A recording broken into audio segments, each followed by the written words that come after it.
This is the practice video for the perimeter stance.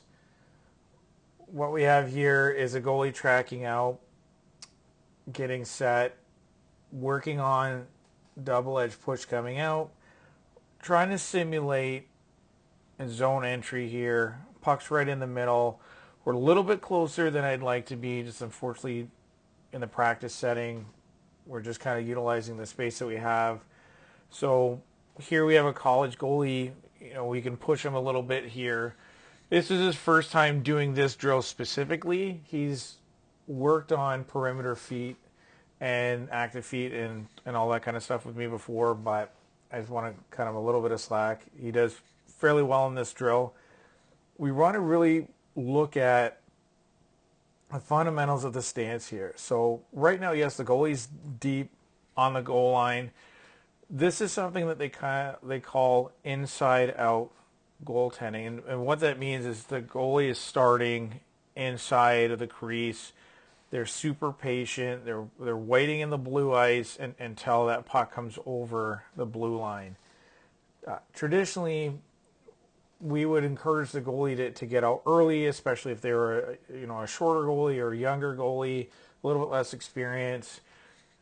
The theory has always been the closer you are to the puck, the more net that you take up. But what I want to show here is kind of box control, and it's going to be wrapped into just patience on the feet and really working with the goalie here on reading the release. Unfortunately, not all the releases are going to be top quality. This was done at the end of practice or end of our goalie skate, so it didn't work out. A plus, but a lot of really good benefits here. And if we're looking to run these similar drills in practice, I really believe they can be used with goalies of any age, of any experience level. You're just going to either encourage the shooter to shoot a little slower, or you're going to push them out a little bit higher in the zone to allow the goalie a little bit more time to read on the play. Why we're focusing on the inside-out goaltending or approach here is that it allows the goalie to let the play come to them. So again, traditionally we would charge right out of the crease, come right out. Some goalies would even try to set up shop here, which is so aggressive. But just in the reality of the situation, right? If you're closer to the puck, right, you're going to be taking up more net. That's just the principle that's being used. If we're looking at it from a box control perspective, it's really relative to the puck's proximity to the net. So if we're looking at filling in this space here, right, if that puck's coming in, and basically it's kind of hard to see with this setup, but if that puck is coming in and is traveling in a path that's going to end up going over this smaller box here, the reality of the situation is that puck's going to end up drifting right up and over the net. So these are key principles that all goalies have to learn. So this drill here isn't highly taxing from a driving out, skating, hard edges, hard movement.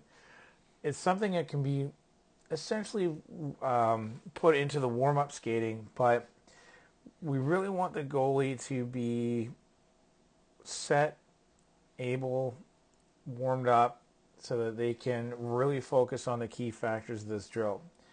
So what Alex is going to be doing for us here is he's going to be doing a double edge push. Sometimes he's going to see cut out. That's more of his preference. I'd like to see him double edge push a little bit more here, and that's just creating pressure on those inside edges and just allowing him to maintain that frame, that stance as he drifts out. So we want to teach goalies how to best utilize their frame or their stance, and I feel that this is something that is quite often overlooked. Now Alex is a goalie that's, I think he's a shade over 6 foot. I get a lot of goalies, especially when I was coaching in junior hockey. So junior A, so goalies between, we'll say realistically, between 17 and 20 years old that, be pushing 6'3", but I wouldn't be able to see the logo on their jersey over the tops of their pads, right? So that's a huge issue. So a lot of goalies, like in minor hockey, love to get low, love to get explosive. We're constantly telling them, be ready as soon as the puck comes over the blue line. But the reality of the situation, especially in the younger age groups, is the shot's not coming from the blue line. A lot of teams are lucky, especially in the younger age groups, if the shot comes by the top of the circle. So what we're doing is we're encouraging the goalie to come flying way out at the puck, unless it's on a breakaway, it's a little bit different. Come flying way out at the puck, and, they're coming out, they're aggressive, they're putting on this whole big display, and then what happens is that player comes in, and then they distribute the puck. So the goalie comes way out, and then he's got to do this massive change of direction.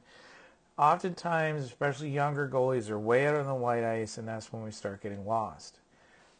So the focus here is patience, setting our stance, working on the perimeter feet. So here Alex is a little bit taller than what would be his perimeter stance, but he's allowing the play to come to him. Understanding, obviously, right now the shooter's static, so they're not coming in, but we're trying to simulate that zone entry. And he's going to set in, and he's going to try and kind of react to the shot as best he can based on the read that he sees in front of him.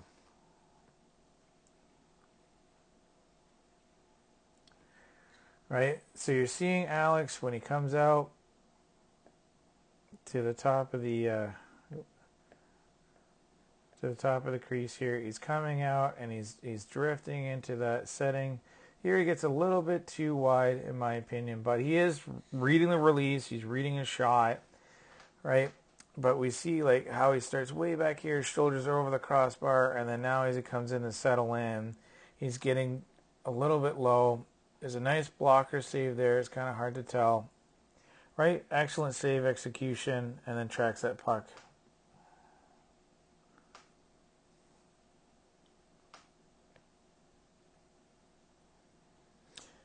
This one here, in my opinion, is probably one of his best reps. It's from a teaching perspective and how he drifts out, settles in, and really gets an eye on that puck.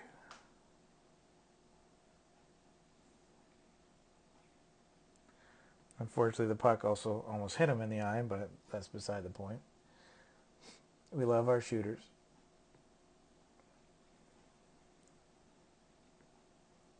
Right, and again, the idea is to encourage patience on the edges. So we see Alex's hands are at 9 and 3, great glove position, right? The hands are symmetrical, which is key for that goalie to be balanced, right? We have balanced shoulders, right? It's going to allow the goalie the most reactivity or reactability on the shot, and it's also going to limit or eliminate holes through the body. So if they're dropping down into the butterfly, they can easily close down with their hands coming back into their hips, slightly in front. It's going to allow for much better closure. Here again, we're looking, the goal stick, so Alex's goal stick is clearly off the ice. This is something now in 2023 that is acceptable. Obviously in a higher stance, the goalie stick's not going to be touching the ice. The reality of the situation is we do not really engage our stick or the blade of our stick for a stick save unless the puck is on the ice. And then at that point we're going to be in our butterfly. Therefore, a lot of goalies now are measuring the paddle of their stick based on how it fits in their butterfly stance or just in their butterfly. So they want to be able to keep this blocker here down around hip level, even in the butterfly, while keeping the blade of the stick ideally as flush to the ice as they can. That's going to allow them to be able to best utilize that stick get the most control on a stick save, on a puck low, and really be able to either put that puck into the corner, put it out of play over the glass, or for some that are a little bit more advanced with their stick, really kind of place that puck where they want it to go. So here we have a great starting point again with Alex. He's going to do that double inside edge push, pardon me. That's going to allow him to drift out under control. He's allowing the play to come to him, and he's really tracking on that puck, tracking the shooter, tracking the blade, tracking the shaft of the stick. Even starting to look, especially at his level, some of the body language is going to be indicative of what might happen or what the player might be thinking, right? Taking in that information. This too, by drifting out, allowing the play to come to you, you're also going to be a lot calmer and a lot more able to look off the puck and identify secondary and tertiary scoring threats.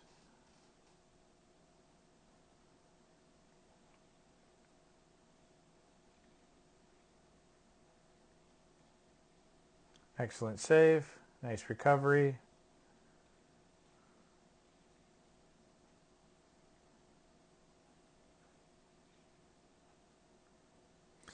So you saw here, like, Alex wanted to C-cut more than anything. He had a hard time kind of drifting out. And that's not from a skill set perspective, just more based on how he likes to play.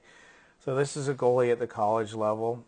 He has a lot of training behind him, and he has an idea of how he wants to play. So he was kind enough to work with me to develop this video to help younger goalies kind of understand what we're looking for in this situation and how to develop a perimeter stance or drift from a perimeter stance into an active stance, reading the release, and work on setting your frame, setting your feet, and all the intricacies that come from an effective, efficient stance.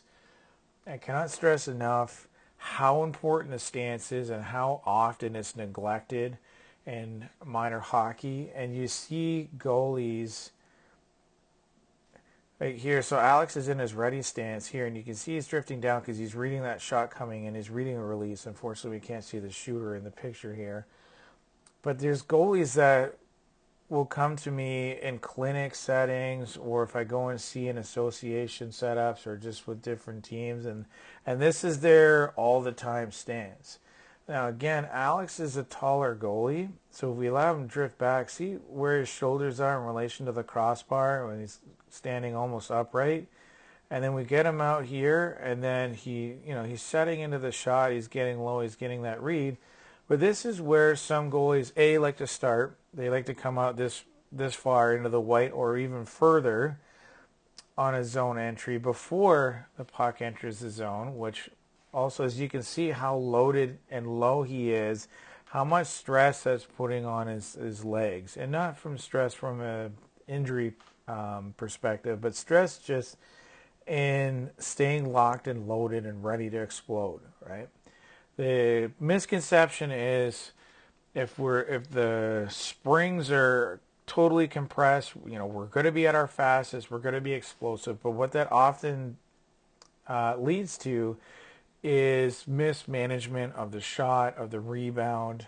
The goalie ends up extending or exploding at the puck, really limits their ability to control the puck, control the release, control the shot, and now pucks are spraying everywhere. So if we're setting our stance and we're working on ideally a good perimeter stance, nice fluid transition from perimeter stance, a slightly higher stance, into an active loaded stance, which is where we would traditionally play, is going to allow the goalie to be more confident on their edges, allow more fluidity in their lateral movement, whether it's heat push or shuffle. It's going to keep them on their edges longer, and this is going to lead to patience on their feet and allow them to be confident in reading the release and reading the play and knowing that they can make that save, even if it was going to be a 5-hole shot and Alex was in this position here with stick off the ice, which again traditionally would be frowned upon just because of the stick's distance from the ice.